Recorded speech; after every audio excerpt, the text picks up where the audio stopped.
Hello welcome to post 360. ఈరోజు morning నుంచి మనకు అందుతున్న వార్తలు, ఎంతోమంది మోసం చేసినటువంటి లక్ష్మీకాంత్ రెడ్డి అనే ఒక దొంగ చోర్ 420 అనే కేసులు ఆయనపై చాలా ఉన్నాయి. ఎన్నో కోట్ల రూపాయలు మోసం చేసిన ఈ వ్యక్తిని పోలీసులు అరెస్ట్ చేశారు.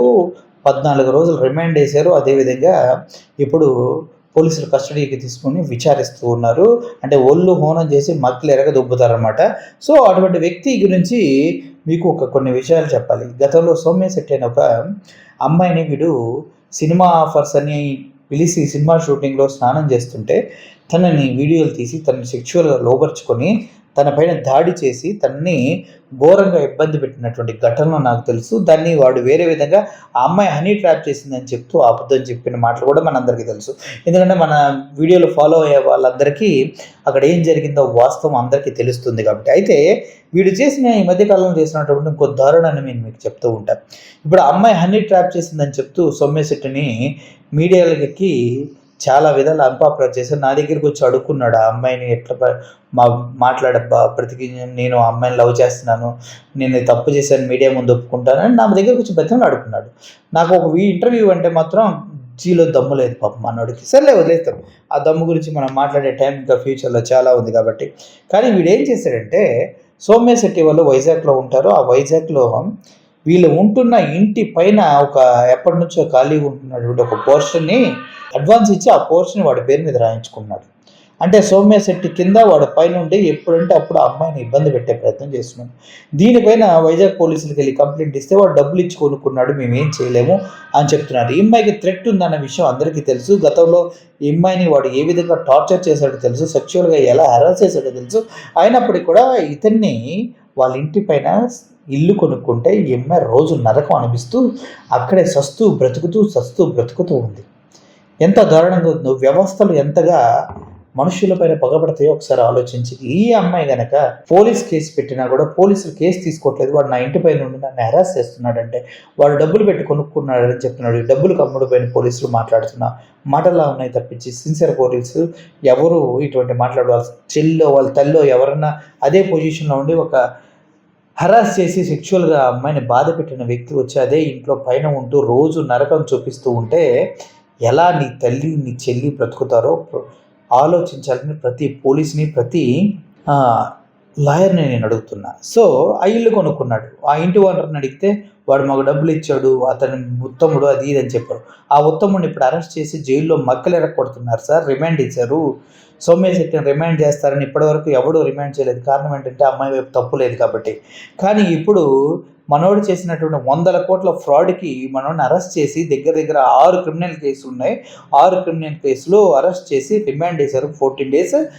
దీనిపైన విచారణ జరుగుతుంది. ఇంకో ఫోన్ మనోడికి దొరకాలి. ఆ ఫోన్ దొరికిన తర్వాత మనోడు బ్రతికేంటో ప్రపంచానికి అర్థమవుతుంది. ఎంతోమంది సినిమా ఆఫర్ల కోసం వచ్చిన వాళ్ళని లోబరుచుకుని వాళ్ళని న్యూడ్గా వీడియోలు తీసి వాళ్ళతో వ్యభిచారం చేయించడం కూడా చేసేటట్టు బయట వార్తలు వస్తున్నటువంటి వ్యక్తి లక్ష్మీకాంత్ రెడ్డి. మరి అది వాస్తవమా కాదా అంటే, గతంలో ఒక సీరియల్ ఆర్టిస్ట్ని ఇష్టం వచ్చినట్టుగా ఎలా మెసేజ్లు పెట్టి తనని వేధిస్తూ ఉంటే వాళ్ళ హస్బెండ్ వచ్చి తనని కొట్టిన వీడియోలు కూడా మన ముందుకు వచ్చాయి.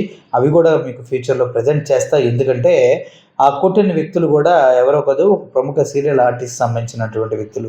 ఇలా ఎంతోమంది జీవితాలతో మనోడు ఆడపిల్లల జీవితాలతో ఆడుకుంటూ వాళ్ళని వేరే వాళ్ళ పక్కలో పంపిస్తూ డబ్బులు సంపాదించేటువంటి వ్యక్తిగా మనోడికి మంచి పేరే ఉంది మార్కెట్లో. అయితే ఇప్పుడు అన్నిటికన్నా ముఖ్యమైన విషయం ఏంటంటే, సౌమ్య శెట్టి ఏ ఇంట్లో అయితే ఉంటుందో అదే అపార్ట్మెంట్లో పైన ఇల్లు కొనుక్కుంటే తిన గతి లేక ఇంకా టార్చర్ తట్టుకోలేక భర్తతో సహా వేరే ప్రదేశానికి వెళ్ళి తలదాల్చుకోవాల్సినటువంటి పరిస్థితి ఏర్పడింది సౌమ్య శెట్టికి. అంతేకాదు గతంలో సౌమ్య శెట్టి పైన ఉన్నటువంటి ఏదైతే కేసు ఉందో గోల్డ్ థెఫ్ట్ కేసు, ఆ కేసులో కూడా వీడు వాళ్ళని కూడా వాళ్ళందరూ కలిసి సౌమ్య శెట్టి పైన కుట్ర చేస్తున్నారంటూ కూడా వాళ్ళ లాయర్ని అడిగితే నాకు చెప్పడం జరిగింది. దాని తాలూకు ఆధారాలు కూడా నేను మీకు పంపిస్తాను. ఎందుకంటే చాలా వాటికి మనోడు కూడా డబ్బులు కట్టినట్టుగా క్లియర్గా ఆధారాలు ఉన్నాయి కాబట్టి. అయితే ఈ మొత్తం వ్యవహారం మొత్తం చూసిన తర్వాత మీకు ఏమనిపిస్తుంది? ఈ లక్ష్మీకాంత్ రెడ్డి సౌమ్య శెట్టిని తన సొంత ప్రదేశానికి వెళ్ళి టార్చర్ చేయటం, దాన్ని పోలీసులు కేసులు తీసుకోవటం, ఇప్పుడు ఆ అమ్మాయి ఇప్పుడు అరెస్ట్ అయ్యాడనే విషయం తెలిసి సౌమ్య శెట్టి చాలా ఆనందపడుతుంది. పోలీసులు మక్కెలెర కొడుతున్నారని తెలిసి ఇంకా ఆనందపడుతూ ఉంది. అంటే అన్నిటికన్నా మంచి విషయం మీకు చెప్పాలనుకున్నది ఏంటంటే చట్టాలు పనిచేస్తాయి. కాకపోతే చట్టాలను కూడా డబ్బులతో కొనేస్తూ ఉన్నాడు మనోడు.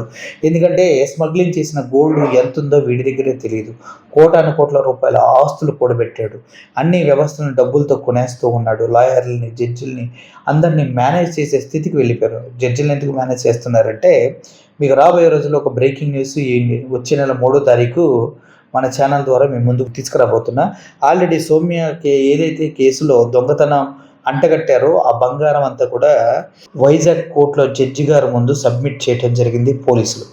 అది ఏ బంగారం, ఎంఐదా కాదా, ఎక్కడి నుంచి కొన్నారో ఆ బిల్స్ అన్నీ సబ్మిట్ చేయవలసిన అవసరం పోలీసులకి, అదేవిధంగా ఆ కేసు పెట్టిన వ్యక్తికి కూడా ఉంది. కానీ అవి టాలీ కావు. ఎందుకంటే అన్ని ఒరిజినల్ డాక్యుమెంట్స్ అన్నీ, ఒరిజినల్ బిల్స్ అన్నీ సోమ్య శెట్టి దగ్గర ఉన్నాయి. అవి కూడా నాకు చూశాను. అండ్ అన్నింటినీ నేను ఆవిడ వేసుకున్న ఆర్నమెంట్స్తో సహా A to Z నేను తనిఖీ చేసిన తర్వాతే నేను మాట్లాడుతున్నాను. కాబట్టి నెక్స్ట్ 3వ తారీఖు ఆ ఫైల్ తీసుకొస్తారు. అప్పుడు బంగారం టాలీ అవుతుంది. పాపం చాలామంది బ్రతుకులు రోడ్డు మీద పడబోతున్నాయి అనేది కూడా వాస్తవం. ఇప్పుడు ఇటువంటి లక్ష్మీకాంత్ రెడ్డి ఎంతోమందిని ఆడపిల్లల్ని ఏడిపించి వాళ్ళ ఉసురు పోసుకున్న వ్యక్తి ఇప్పుడు పోలీస్ స్టేషన్లో, జైల్లో చెప్పకూడు తింటున్నాడు. బెయిల్ మీద బయటికి రావచ్చు, కానీ ఆ చెప్పకూడు తిని ఆ కేసుల చుట్టూ తిరక్క తప్పదు అనేది మాత్రం వాస్తవం. రాబోయే రోజుల్లో మొన్న సినిమా స్టార్ట్ చేశాడు బేవర్స్, అదేదో భలే బూతుంటుంది. సో ఆ సినిమా కూడా అటకెక్కిపోయింది. మనోడు వాళ్ళ దగ్గర నుంచి కూడా చాలా డబ్బులు లాగేసి సినిమా చేస్తున్నాం, కొద్దిగా ప్రొడ్యూస్ చేయడం వాళ్ళ దగ్గరికి వీళ్ళ దగ్గరికి డబ్బులు లాగేసి చివరికి చేతులు ఎత్తేసే స్థితికి వచ్చాడని అర్థమైంది. చూద్దాం ఏమవుతుందో. రాబోయే రోజుల్లో మీకు ఇంకా మంచి మంచి న్యూస్లు మీకు అందిస్తా. ఎవరైతే ఈ అడ్వకేట్ ఉన్నారో ఆ అడ్వకేట్ కలిసి రేపొద్దున అసలు ఈ కేసు ఏంటి, దీని వ్యవహారం ఏంటి అనేది మీకు క్లియర్గా మీకు అందించబోతా. అర్థమవుతుంది కదా. ఒక ఆడపిల్ల జీవితాన్ని నాశనం చేయడానికి ట్రై చేసినటువంటి ఒక వ్యక్తి బ్రతుకు ఇప్పుడు జైల్లో చెప్పకూడదు తినే స్థితికి వెళ్ళింది. ఇంకా రాబోయే రోజుల్లో ఏమవుతుందో కూడా వేచి చూడాల్సిన అవసరం ఎంతైనా ఉంది. మీలో ఎవరైనా కూడా ఒక ఆడపిల్లకి తోడుగా ఉండాలి అనుకుంటే కంపల్సరీగా ఈ వీడియోని లైక్ చేయండి, షేర్ చేయండి. చాలామందికి వీటి నిజస్వరూపం తెలిసేలాగా చేయండి. ఎందుకంటే కింద చాలా వీడియోస్ వీటి చేసిన అనర్థాలు, వీటి చేసిన గోల్డ్ స్మగ్లింగ్ సంబంధించినవి కూడా నేను పెట్టాను. వాటన్నింటిని కూడా చూడండి. మీకు వాస్తవం ఏంటో అనేది మీకు అర్థమైపోతుంది. Thank you for watching this video. Murali signing off. Thank you so much.